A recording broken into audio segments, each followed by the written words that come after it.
سلام اور آداب۔ آپ دوستوں کی نظر میری ایک چھوٹی سی کاوش، چھوٹی سی کہانی، کچھ منتشر سے خیالات۔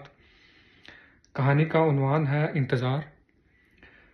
چاند کی روشنی آنگن میں برابر پھیلی ہوئی تھی۔ رات کے اس پہر چاند کے سوا وہ اکیلی ہی اس سرد رات میں جاگ رہی تھی۔ چاند بھی 14ویں کا تھا۔ اپنے سیاہ گیسو کھولے وہ چاند کو تک رہی تھی۔ اس کی آنکھوں میں کچھ خمار سا تھا اور کسی کی یاد پانی کی طرح ایک ربط میں بہہ رہی تھی۔ وہ شخص جو کسی جنگ میں اپنی جوانی لٹانے نکل پڑا تھا، نہ جانے کیوں اور کب لوٹے کچھ خبر نہیں۔ جاتے جاتے انتظار کے غم کا وعدہ بھی نہ لیا۔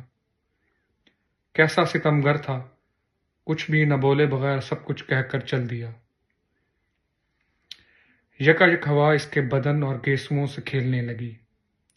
بلا اجازت اس حرکت پر وہ کچھ مسکرائی اور اپنے سیاہ گیسو سنبھالتے ہوئے اپنے اونی سویٹر کے تمام بٹن ایک کے بعد ایک بند کر لیے۔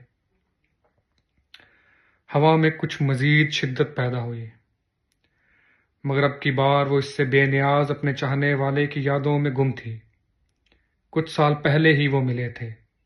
بھرپور جوانی میں کی جانے والی محبت زہر ہلال کی مانند ہوتی ہے۔ ہو جاوے تو نجات اور سکون ممکن نہیں۔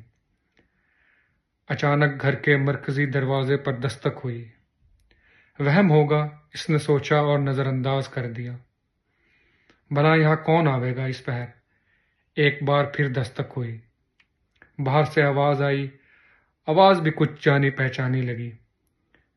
اس کی حال ہی میں بنی سہیلی کی آواز تھی۔ وہ اٹھی اور دروازہ کھول دیا۔